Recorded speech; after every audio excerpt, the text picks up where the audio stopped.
Question. Is using the Svarya app to check things up okay if I'm careful not to use the bad translations? Those that are not familiar, there's a website and also an app called Svarya. Svarya basically has the entire Torah in Hebrew and in English and many other Svarim, a very user-friendly website. And if you're looking for anything, it's one of the, it's going on for a number of years. It was a very good website that people were using. However, it was made by Reformed people, and it's the question, and that's number one, it's being run by not religious Jews. In addition, the translations that they use are not always the basic accepted translations. You know, it's English, but they have other translations, and sometimes it's problematic.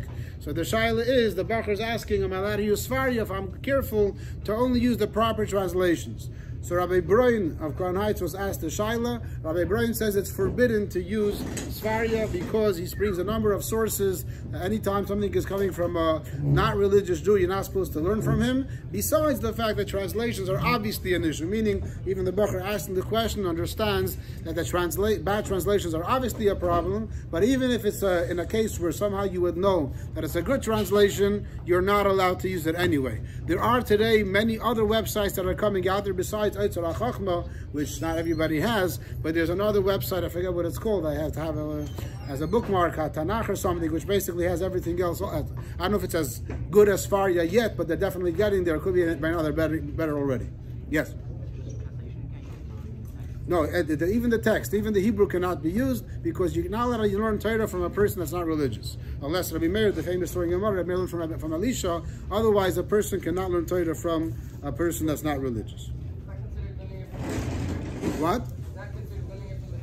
Right, that's what I thought, but Rabbi Brian claims that no, since it's being uploaded and maintained, the website is being run by not religious Jews, it's considered learning from them, even though I'm sure the people that are running it do not know all the information on Svarya. They have to be huge Talmidei Chacham to know that. But he says it's considered learning from them.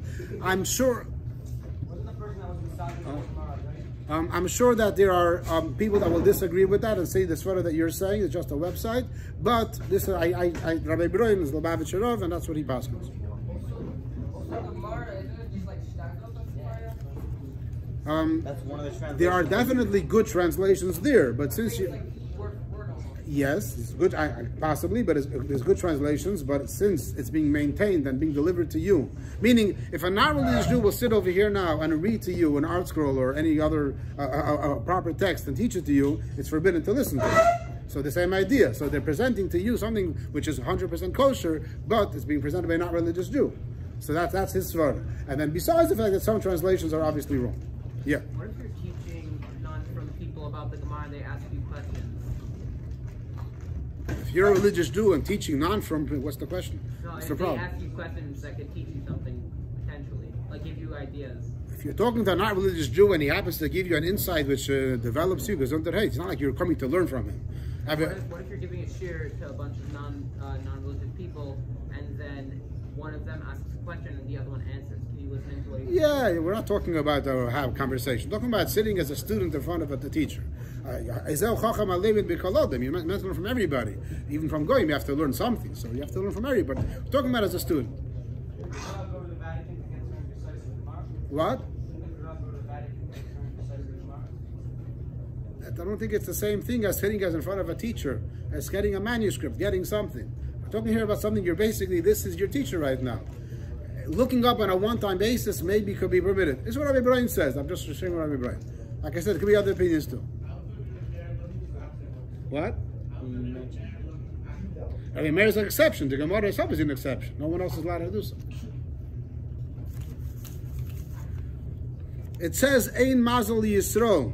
But aren't there Gemaras that say otherwise? For example, when there's an eclipse, it's a bad sign for the Jews.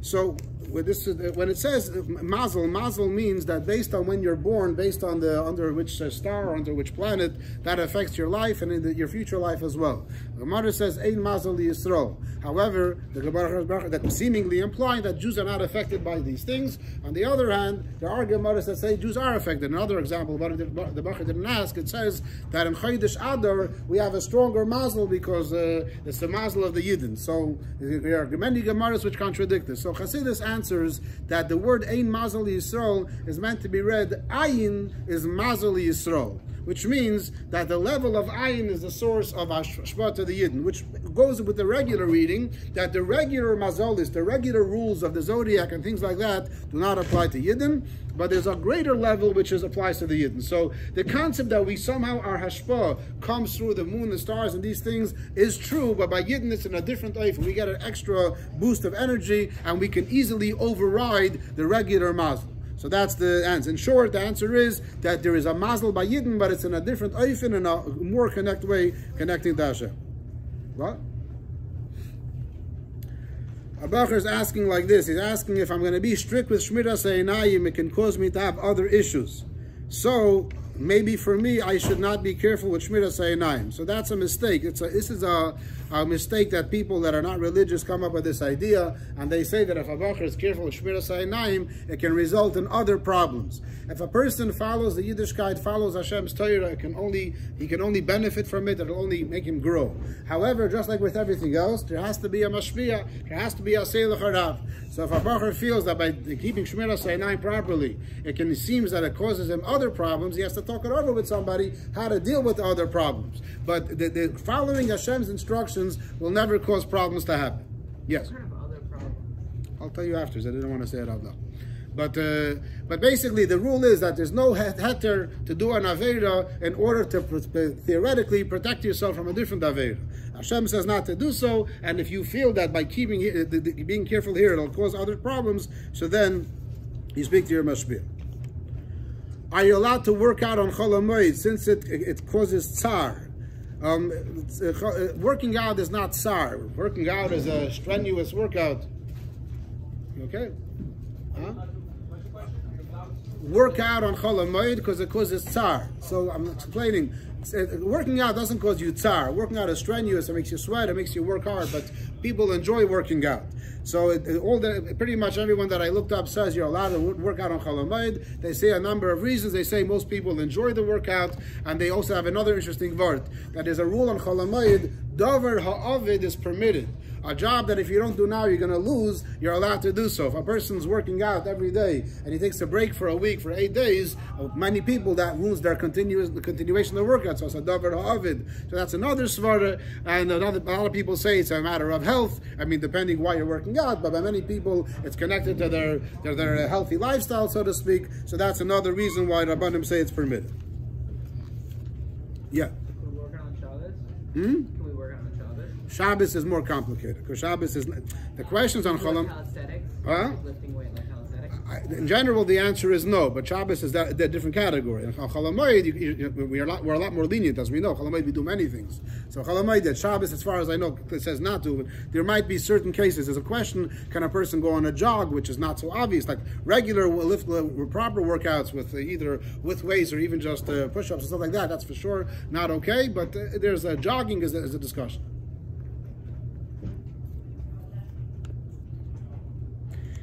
If the whole point of life is to learn Torah, then what's with all the people who can't learn? This is a misunderstanding. The whole point of life is to serve Hashem, not to learn Torah. Our goal here is to serve Hashem. A regular Yid, a regular Bocher, the best method of serving Hashem is by learning Torah. But there are people that they serve Hashem differently. A person dedicates his life to helping other people, doing mitzvahs or doing mitzvahs with them, so this person can't learn, but he's also serving Hashem. And he's not serving Hashem less than the person that's learning Torah. Everyone has to serve Hashem. You're here, a Yid was created to serve his, that's the whole purpose of life. And the way of serving Hashem, so partially includes learning Torah. Every Yid has an obligation to learn Torah, but some people definitely have a harder time in learning, so they are not obligated to learn 24/7. They can learn Perek Echad Shachris, Perek Echad Arvis, and their main focus of serving Hashem is other ways. But this is a very important yesod, and Chassidus talks about this all the time, that we're not here to learn Torah per se, we're here to learn to serve Hashem. If you're capable of learning Torah, then your service of Hashem has to be through learning Torah. How do I know what kind of service of Hashem is required of me? So that, based on circumstances, if you're a bacher in yeshiva, then you're obligated to serve Hashem as a bacher in yeshiva, which is learning Torah. If you're kicked out of yeshiva, then you have other ways of serving Hashem. If you're married, then you have to support your family and you become a plumber. You serve Hashem by being a plumber. If you're capable of being a rabbi, you serve Hashem by being a rabbi. Everyone serves Hashem in their capacity, but it's not about learning Torah. It's about the reason why we're here is to serve Hashem. What was your favorite question in Q&A? This one. I know, because every time that question comes up, that's what I say, so it has to be true. If we cannot copy Goyim, how can we both breathe the same air? So this Bacher again, every time we mention this halacha, you could clarify it again. The halacha that you're not allowed to copy Goyim does not mean you cannot do what the Goy does. It means you cannot go in Goyish ways, which is a famous Maharik, brought down in Shulchan Aruch, that a behavior of the Goy, which is either something which does not make sense, or something which has an element of pritzes to it, that is when we say you cannot go in the ways of the Goyim. So Goyim do things that are superstitious, that don't have any meaning, don't have no reason behind it, that is forbidden. But if the Goyim, if we know where it's coming from and it makes sense, you're allowed it. The famous Shuvah de Marik is where there was a person that became a doctor, and in those times, just like today, you walk into a hospital, so you know there's a color code, the what's called scrubs. There's a yellow, green, purple, whatever it is. If it's a nurse, if it's a doctor, if it's a janitor, or whatever, there's different color codes of the clothing, and it's important to know, because if there's an emergency, you have to know who to turn to. So in those times, the Seder was, a doctor wore a cape. That was the Seder, and therefore, this Yid asked the question, since this is a Goyish minig, that when doctors wear capes, so now that he's a doctor, is he allowed to wear a cape? And the Marik says, of course yes, because it makes a lot of sense to have a special uniform, so you should know who's a doctor, and therefore it's not like it's Avodah Zarah, it's not a lack of tznius, it's completely permitted. However, behaviors that are, again, either we don't know where it comes from, or behaviors that are a lack of tznius, over there we say there's a problem of chukes hagoy. So breathing the same air obviously is not a problem at all.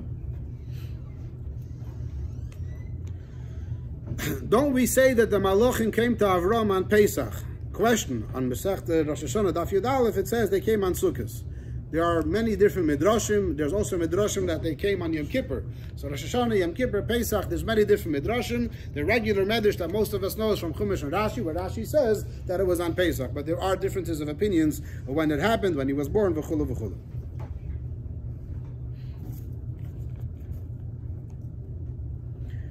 Are you allowed to do malacha after saying Baruch HaMavdil, or only after Ma'ariv and Avdallah? So Alter Rebbe writes in Shulchan Aruch, Siman Reish Tzadik Tes, you want to do a complete malacha before you say Atachin Antonu Ma'ariv, or before you make Avdallah on a cup of wine. You could just say the famous sentence which everybody knows, Baruch HaMavdil leheker ba'alma lelavi samelech, to accompany the king, the consistent Shabbos, and then you can do malacha. Aval also litem klum afim hivdil b'tfila to eat and drink anything that's forbidden until you hear Avdallah proper. That's what Alter Rebbe says in Siman Tes Zayin. In Siman Yotes he says, the call bal nefesh yachmir la'atzmai shelelat lahadlik v'leilase shum malacha koydem say the kedusha shel hatzibur. Every bal nefesh, someone that wants this, that should be extra careful, should not light any candles or do any malacha before Seder Kedusha, which is Va'ata Kodesh. When we say Ma'ariv after Shemana Esrei, that piece which is the Kodesh, Kodesh, Kodesh. And even though you already said Atachin Antonu, V'gam Omer HaMavdil, so that a bal nefesh should not do so. The kol ha'isa malacha kaidem seder kedusha. If you do the malacha, then einay raya simen bracha la'olam eisa malacha. You don't see a simen bracha. Aval tilturan aner v'chayetze beze. But just carrying the candle, lighting the candle, muter miyad acher shehivdil betvila ayamar hamavdil. So basically, what it means is, according to the basic halacha, once you say Baruch HaMavdil, you can do anything, but doing a proper job, a proper thing that requires work, which can, you want to, let's say, deal with something important. So over here, halachically, you're permitted to, but a bal nefesh should not be invested in anything else until he has proper Avdallah, until he says Seder Kedusha, which means Lev'ata Kodesh. Even after Baruch HaMavdil, after Lev'ata V'chenatam.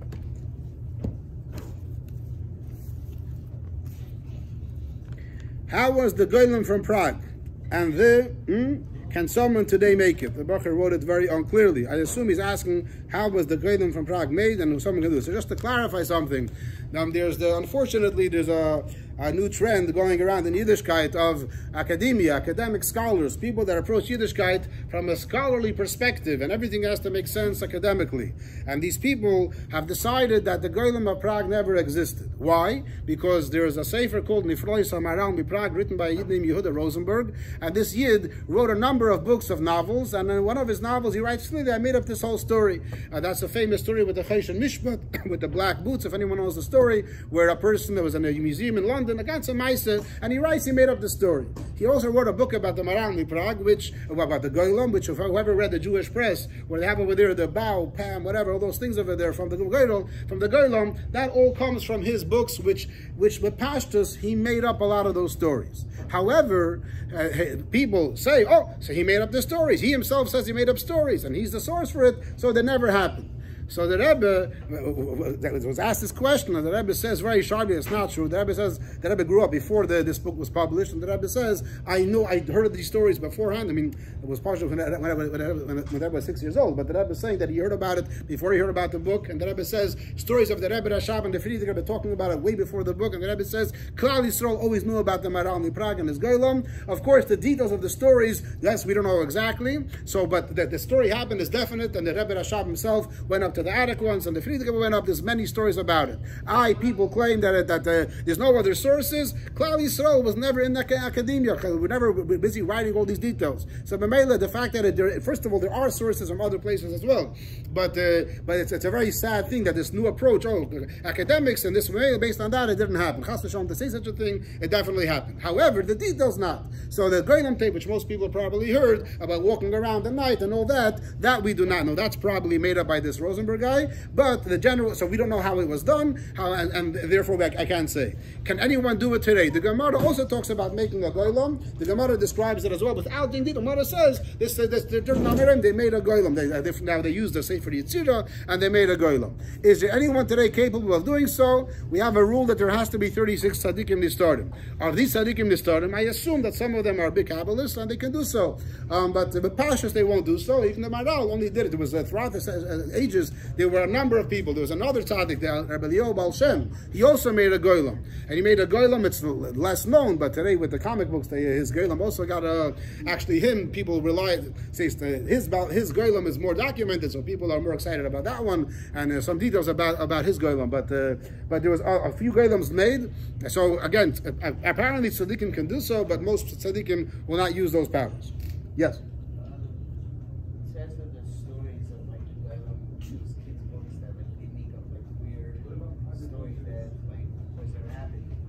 What? Probably those things probably never happened, yeah. What was the Goyim used for? It was a deterrent against the Goyim. There's earlier sources that the Maral had an autistic servant working for him. So that's autistic is people that can't speak clearly. So meaning that people knew there's an autistic guy working for the Maral, which basically is the Goyim. But they didn't know who he was. So not everybody knew he was a Goyim, he's a miraculous creature. Everyone thought he was a regular guy. He probably was a strong person walking around and scared the guy, the pastors. That's what he did. That's what the details of what happened, we don't know. Yeah. So you're saying that the Goyim of Chelm is fake? The Goyim of Chelm is more documented, it's more real, meaning that no one argues about that. More real. They're both 100% true. But the Goyim of Chelm, over there, it's more documented that even these scholars don't disagree with. One at a time. Huh? That's from Rosenberg. That we don't know. Yeah, that passed. Most of the stories about the details of the Goyim are probably made up. There was a tradition by Klal Yisrael that the Maral had a Goyim which somehow protected the Yidden. Was it a bow like this or a bow like that? You look at the Jewish press every time they make it and a whole thing just that probably not. But there was something going on. Yeah. That was the case, that there's more sources for Shem. Not more sources. It's a better source, Kivyoch. Oh, he had to take it apart also. It says that it was growing and growing, so he had a thing on his forehead, so he took it off, and this way he got him to fall apart. I don't remember. And yeah, so here I don't remember. I don't remember. I don't know if it says anywhere. I don't remember where it was. 1 second. Huh?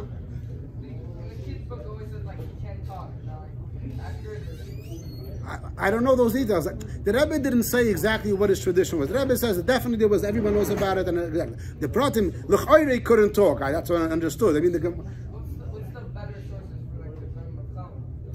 it's in Svardim themselves. The Svardim actually documented. There's Svardim that talking about. I think Talmidim I have to look it up more pratim to remember. I don't remember right now. But it's Kivyachol more documented. So the scholars agree with that.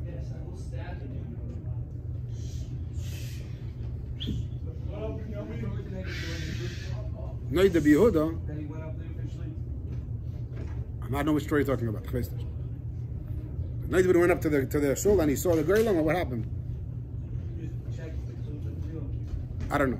The Friedrich Rebbe definitely went up, and it's a whole story, and the Rebbe Rashab also went up before, and then you went back down afterwards. Yeah. There's a story about that too, yeah, but I don't know if that's documented or not. I don't know details about it. I heard that story.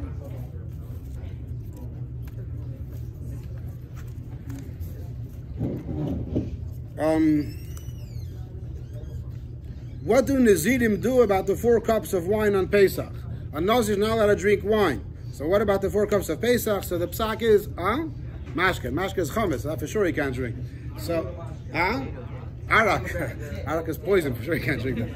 The answer is that the 4 cups of wine is only a takana midrabbanan. And being a Nazir is a chayv d'oraisa. So therefore, a Nazir is not allowed to drink the 4 cups of wine. There was actually a famous Nazir. His name was Reb David a Nazir, and he lived in Eretz Yisrael, and he was actually not just a Nazir. He said everyone has to be a Nazir too. His son, his name was Shar Yoshev HaKoyen, he was a Rav in Haifa. He made his son into a Nazir until the age of like 14 or 15. The story goes, imagine, Upshirish, you have long hair. Till 15, this kid used to walk around and never had a haircut, and eventually he got a haircut, but this David a Nazir was a very interesting individual. He was also a vegetarian, and he wrote about it. He was a big Talmud Chacham, and he for Pesach he would have 4 cups of apple juice. So because according to halacha, that's the rule. If you're a Nazir, you can't drink wine. You can't override the Takon of Chachamim cannot override a din d'oraisa.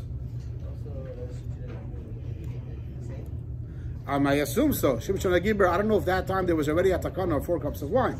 But any other Kiddush and Avdallah, all those kinds of things, yes, he was not able. All Kiddush, he has to be Kiddush on Challah. And today, by the way, there's a movement today also. There's a movement today of Nazirim in Eretz Yisrael. And it was Ali Stefanski, the guy that does the MDY, Markaz Daf Yomi. So he has all these cool videos. So when he started Masechta Nazir, he actually had an interview with this Nazir living today in Eretz Yisrael. The guy's a Nazir. He says his wife's a Nazir also, a Nazira. And the guy's talking about how it's great to be a Nazir, and he's trying to get everyone on board to become Nazirim, and how it's such a great life. You feel holier, and it's exactly. So whatever, no, but it's some of them could be actually very could be a holy experience. It's not the derech of Chabad. Definitely, he's trying to become a Nazir. On Rosh Chodesh after Hallel, we say Vavram Zokin, and then afterwards we have this Zayin, Veis, Dalid, Yud, and then Hey, and you have to say of the continuation of the pasuk. The Bacher is asking, what are the nekudis of that word? So this is actually, I was taught as a kid always to say with a patach, Zvad Ko. That's what I was always taught. However, the way I understand is that this name is actually written once in Tanakh with those nekudis, with a patach under the vase. However, it seems that according to Kabbalah, it's supposed to be a kometz, zvod ko. And that's how Mekubalim say it's supposed to be done. And the Alter Rebbe said it's without nekudis. So somebody wrote, the Alter Rebbe didn't put nekudis because Alter Rebbe Dafke wants people to choose either way. So I'm not sure. That's what somebody wrote. Somebody else wrote. That makes no sense. The Alter Rebbe wants you to make mistakes. He should to say what to do. So I don't know what that person's answer is, but Kopanim, whatever your 2nd grade Rebbe, 3rd grade Rebbe, whenever you start saying Rosh Chodesh, that's what you should do. And either a patach or a kometz. Yeah. What? Oh, I wasn't. Okay, I didn't. Wasn't makbid. In davening, we're not makbid about the patach or the thing. Bacher asked a question: is it aveda to do something? And he wrote in big letters. So basically, the answer yes, it's an aveda.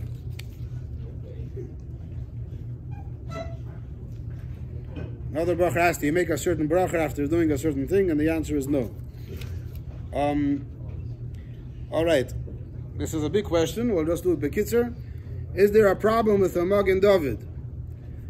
So, Bekitzer Advarim, a Magen David is an ancient Jewish symbol, and it just actually we don't have it. But when the Rebbe was in in Poland. So somebody was asking the Frierdiker Rebbe, he wanted to understand what's the meaning, the Kabbalistic meaning of a Magen David, and the Frierdiker Rebbe sent him to the Rebbe, and officially the Rebbe wrote a whole booklet explaining, a whole kuntras, explaining the significance of Magen David according to Kabbalah. Magen David has 6 parts to it, it's 2 triangles intertwined.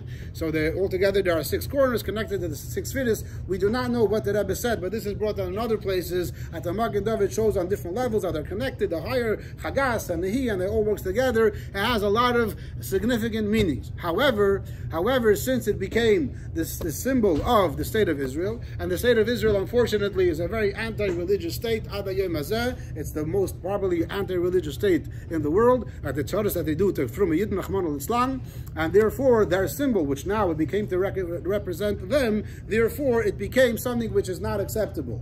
And that is the Gemara, the Chazal, Rashi, and Chumash, where it says that it used to be that you can bring a mizbeach on 1 stone, but after it was used for Avodah Zarah, Hashem said no more. Any mizbeach now cannot be made from 1 stone. It has to be from a number of stones together. It shouldn't be like Avodah Zarah. So based on that understanding, the Magen David today is considered to be a symbol associated with the anti-religious people of Eretz Yisrael, and therefore it's not accepted. And that's why in all camps, whenever they have plays, and a lot of times it involves the Mossad or Israel, so they want to put up an Israeli flag, to put it there, and it's always accepted by all the rabbis of all camps not to allow anything with Magen David. As much as we support the Yidden of Eretz Yisrael, and we daven for their safety, and in many cases, Lubavitchers will go to the army and help to support as well, Begashmias, yet the official recognition of the state of Israel in that kind of way, and what it represents, we do not go for. Now, the Rebbe had a Becher, the Rebbe's Becher had a Magen David on it, but that Becher of Pashas was one before the state of Israel. Another thing which is interesting is that if you go to the Aron Kodesh of 770, on the top there's a design, and if you look into the design, it ends up looking like there's a Magen David over there. So the person that made that Aron Kodesh was Rabbi Yankel Lipsker. His son, Zalman Lipsker, told me that when his father made the Aron Kodesh, he just made a random pattern, and he didn't notice it. After it was there, he noticed it, and people were saying, no, you really had it in mind. He did not have it in mind, and he wouldn't do it. It doesn't stick out. Once you look closely, you'll notice it. Once you notice it, you'll see it every time. But basically, that's the accepted opinion. Now, Shluchim have a very hard time with this, because today especially, we want to show our support for Yidden, and part of showing that support is automatically Dallas stands with Israel, but something like that. So that's a complicated thing to wear. And Chabad, we are against such a kind of as much as we support and think, but officially going along with that, we do not accept. Question? Adkan. What about doing like white